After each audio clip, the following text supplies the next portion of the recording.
Today, I want to talk about a different kind of speedster. One who's not rushing through life, he's not bursting onto the scene like some sort of hyperactive kid. No, this hero, he's slow and deliberate. He's haunted by past failures, burdened by guilt, and yet bound by a promise that he swore to keep. So this is how I would write Superspeed. I'll admit, it isn't a typical hero story. It's a quiet, dark, contemplative journey about restraint and the agonizing beauty of patience. I also wanted to do something a little different with this video. Instead of just listing off ways that I could use the power, I wanted to act this one out. Kind of like I'm the hero talking in first person, like he's getting interviewed about the good old days.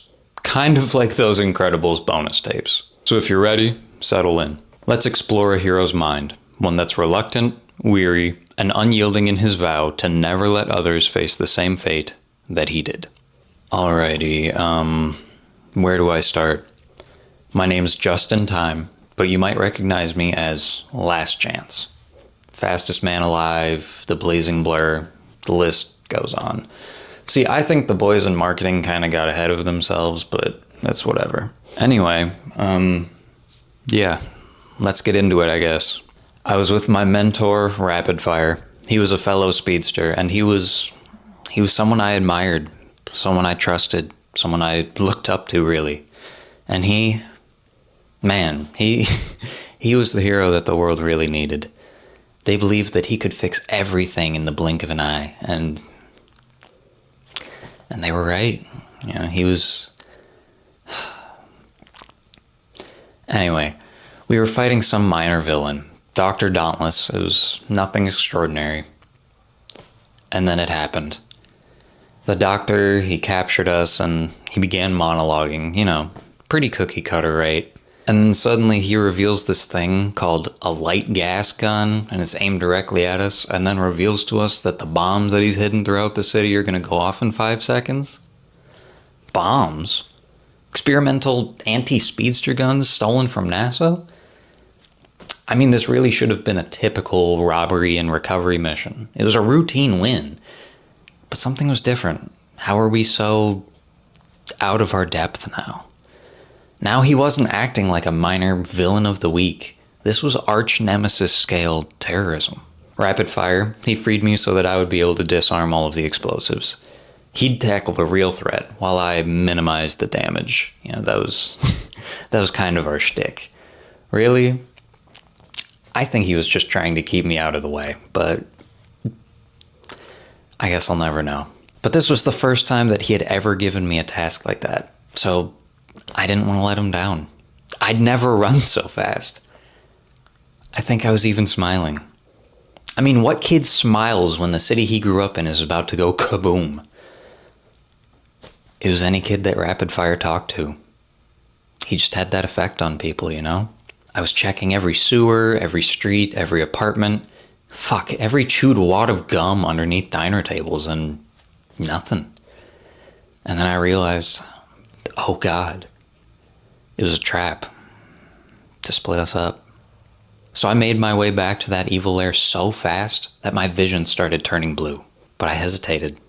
I held back, and I slowed down. I mean, what if I was wrong? What if I just couldn't find the bombs? I thought, you know, maybe Rapid Fire, he's already freed himself, and Dr. Dauntless is lying next to his, you know, insidious innator, unconscious. But I was wrong. The shot rang out, and my mentor, he fell. I caught him before he hit the ground, before his heart stopped. I was just standing there, you know, helpless, feeling like I had failed everything I'd ever believed in. Everything around me froze. I was moving so fast and I couldn't even control it. Imagine having a panic attack at literally 1,000,000 miles an hour. I couldn't handle it. I was stuck in that 1 second for months. Never sleeping, never relaxing, just thinking about how I could change things. If I could run fast enough to go back, you know, like the Flash, but that's just in comic books. Life only moves forward. So what did I finally end up doing? Duh. I grabbed Dr. Dauntless's suspended body and ran him into the wall of a granite quarry at, I don't know, Mach 400, give or take. That moment still haunted me. Haunts me. But that's when I learned that power isn't enough. Sometimes the most important thing is timing. And I learned that I shouldn't have acted so hastily. I should have thought through things more thoroughly. I should have helped my partner first. But that's when I made a vow to never let that kind of thing happen again. But that promise, it came with a cost. It made me slower. It made me reluctant. It made me question everything. You know, why wait? Why not just act immediately? Because I've seen what happens when the heroes jump the gun. When they rush in too soon, before the moment's right. Just think about it. How many times have heroes disarmed a villain before they can even fire? That's how serial supervillains are made. I mean, I'd hold a grudge too if I wasn't even able to enact my evil plan. I don't know. Maybe that's just me. My approach? I stand back. I watch. I listen. And then when the moment's just about to slip away, that's when I act. Not a second before. Because true strength, it's not about rushing to fix everything. It's about timing, about patience, about knowing when to act and when to hold back. That's the one thing that Rapid Fire never learned. You know, he played God, and apparently the big guy didn't like that. I mean, I'm not superstitious or religious or anything, but imagine a hostage scenario. The villain's screaming, the hostages are trembling, everyone's just shouting commands. And in most stories, you know, like the ones that Rapid Fire was in, he would jump in immediately. But I stay still, feeling the weight of every second ticking by. It eats at me. What's left of me, anyway. And then just as the villain's finger twitches and the shot has already left the barrel, that's when I move. I disarm, I rescue, I save. And it's not about heroics in the traditional sense, at least not to me. It is to the rest of them. To me, it's about trust. Trust in the last second that the villain might have a chance for redemption or for the universe to intervene before I do. But maybe I'm just a dumb kid. I mean, let's be honest. The people around me, specifically the other heroes, they've always been hard on me.